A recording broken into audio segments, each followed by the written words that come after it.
Hello दोस्तों, जय हिंद। मैं advocate Shah Faizal citizen judicial classes से आज आपके साथ एक सामाजिक और लीगल विषय डिस्कस करूंगा। दोस्तों, इंपॉर्टेंट विषय है, काम आएगा आपके। दोस्तों ध्यान से देखिएगा। देखिए, प्रत्येक व्यक्ति को मरने से पहले कुछ प्लानिंग कर लेनी चाहिए, ठीक, ताकि मरने के बाद आपका परिवार आपस में ना लड़े, संपत्ति को लेकर झगड़ा ना हो। तो उससे पहले ही आप लोगों को प्लानिंग करनी चाहिए, ताकि दूसरा व्यक्ति, किसी और अन्य व्यक्ति आपस में आपकी संपत्ति पर अधिकार ना जमा ले। ठीक, इसके लिए आपको क्या करना है, उसके लिए आज मैं आपको कुछ टिप्स बताऊंगा, बहुत काम आएंगे आपके। आपने ध्यान से देखिएगा। चलिए शुरू करता हूं। देखिए, वीडियो शुरू करने से पहले हमेशा की तरह मेरी आपसे अपील, मेरी वीडियो को लाइक और सब्सक्राइब कीजिएगा दोस्तों। धन्यवाद। चलिए शुरू करता हूं। देखिए देखिए मरने से पहले फ्यूचर प्लानिंग में आपको सबसे पहला काम करना है, अपनी वसीयत बनानी है, विल बनानी है। वसीयत बनाने का आपको ये फायदा होगा, आपकी चल और अचल संपत्ति आप जिसे चाहें उसे दे सकते हैं दोस्तों। ठीक, आप जिस व्यक्ति को नहीं चाह रहे संपत्ति, अदरवाइज आपने अगर वसीयत नहीं बनाई तो उसे भी उत्तराधिकार अधिनियम के अकॉर्डिंग उसे भी संपत्ति में हिस्सा मिलता है दोस्तों। लेकिन आप अगर वसीयत बनाकर गए हैं तो आपकी चल और अचल संपत्ति में उन्हीं व्यक्तियों को संपत्ति जाएगी जिन्हें आप चाह रहे हैं कि इनको संपत्ति में देना चाह रहा हूं मेरे मरने के बाद। अब आता है वसीयत किस तरीके से बनाई जा सकती है। वसीयत एक सिंपल पेपर पर भी बना सकते हैं आप, इसका रजिस्टर्ड होना भी आवश्यक नहीं है, लेकिन फिर भी इसे रजिस्टर्ड करा लेना चाहिए ताकि भविष्य में दिक्कत ना हो। ठीक, और इसे दो गवाह द्वारा भी अटेस्टेड करा लेना चाहिए। दो गवाह कैसे होने चाहिए? आमतौर पर मुख्यतः देखा जाता है एक गवाह, एक वकील होना चाहिए, दूसरा डॉक्टर होना चाहिए। ठीक, डॉक्टर कह सके भविष्य में कि इस व्यक्ति की जिसने वसीयत बनाई है उसकी मेंटल कंडीशन बिल्कुल सही थी, और लीगल कंडीशन जो एडवोकेट बताएगा, जो एडवोकेट होता है, जो बताएगा हाँ मैं गवाह हूं, इसे मेरे सामने ये वसीयत तैयार की गई है दोस्तों। इस तरीके से वसीयत बनाई जा सकती है। देखिए, अगर आपके एक से अधिक विवाह हो रखे हैं, उनके बच्चे भी हैं, तो मुस्लिम लॉ के अकॉर्डिंग वो सब उत्तराधिकारी होते हैं। चाहे पहली बीवी के बच्चे हों, चाहे दूसरी बीवी के बच्चे हों, चाहे तीसरी बीवी के बच्चे हों, प्लस उनकी बीवियां ही क्यों ना हो।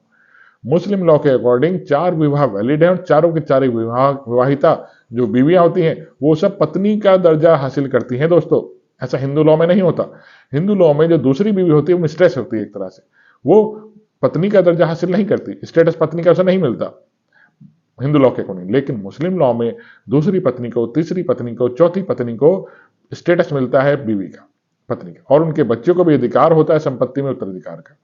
ठीक, तो इसीलिए मैं कह रहा हूं कोई भी हिंदू हो मुस्लिम हो उसे अपनी वसीयत बनानी चाहिए ताकि परिवार आपस में न लड़े। ठीक, भविष्य में आपको याद रखना। अगला इंपॉर्टेंट पॉइंट देखिए, अपने बैंक अकाउंट। अपने बैंक अकाउंट, आपने जो भी शेयर्स ले रखे हैं, अलॉट कर रखे हैं शेयर्स या बैंक अकाउंट है, उसमें नॉमिनी दर्शाएं। किस व्यक्ति को आप नॉमिनी बना रहे हैं उसका स्पष्ट उल्लेख करें।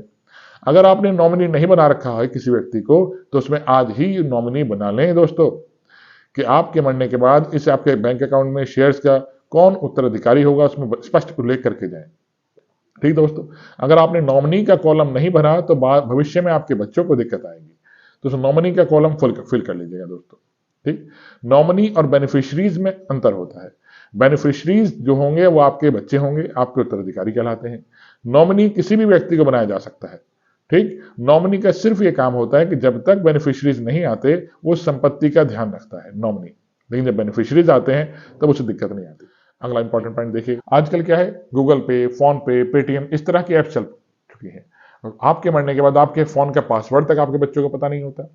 ठीक, आपके डॉक्यूमेंट्स का पता नहीं होता, कौन सा बैनामा है, कौन संपत्ति आपने कहां रखी है, किस तरह से कौन कौन संपत्ति आपके पास है, उसका उल्लेख भी आपके पास नहीं होता।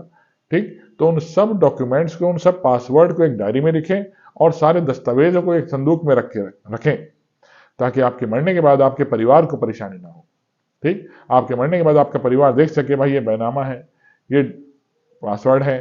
ठीक, इस तरह के पासवर्ड, इस अकाउंट के ये पासवर्ड है, ये अकाउंट्स हमने यहाँ खुलवा रखे हैं, ये किसी व्यक्ति को संपत्ति देनी है या किसी व्यक्ति से लेनी है, सब उस डायरी में लिख कर रखें दोस्तों।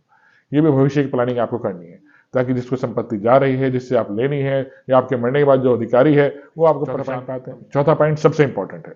सबसे इंपॉर्टेंट पॉइंट इसलिए है कि ये जीवित रहते अपने कुछ दान पुण्य भी कीजिए। ठीक, कुछ सदका दीजिए, कुछ ज़कात दीजिए, ये बहुत इंपॉर्टेंट है। ये आपके जीवित रहते भी काम आएगा और मरने के बाद यही काम आना है। किसको आपने दान किया है, कितना पुण्य काम किए हैं, कितने अच्छे काम किए हैं, ये सब भी बहुत इंपॉर्टेंट है दोस्तों। आपकी जीवित रहते भी आपने कुछ दान पुण्य किए होंगे, कुछ सदके ज़कात दिए होंगे, वो सब आपके जीवित रहते भी काम आएंगे दोस्तों। और मरने के बाद तो यही काम आना है, बाकी तो सब रखा ही रह जाना है, सारी संपत्ति रखी रह जानी है। ठीक, गरीब लोगों की हेल्प कीजिए। ठीक, हेल्प करने का मतलब ये नहीं कि आप सारी संपत्ति लुटा दें, अपने बच्चों को कुछ ना दें, ऐसा नहीं। उनकी भी हेल्प कीजिए, गरीबों की भी हेल्प कीजिए, दान भी कीजिए। आपको लगेगा क्या पता कल हो ना हो, मैं रहूं ना रहूं, आप रहे ना रहे, तो इसलिए आज ही ये सब काम कर लीजिए मैंने आपको बताए हैं। ठीक, किसी को संपत्ति गिफ्ट करनी है, कोई आपको लग रहा है बहुत गरीब आदमी उसे कुछ देना है, ठीक, तो आज ही दे दीजिए। ये सब काम आज ही कर लीजिए, कल का कुछ नहीं पता। ठीक दोस्तों, आशा करता हूँ मेरी वीडियो समझ में आई होगी दोस्तों। आई है इसे लाइक और सब्सक्राइब कीजिएगा। जय हिंद दोस्तों, धन्यवाद।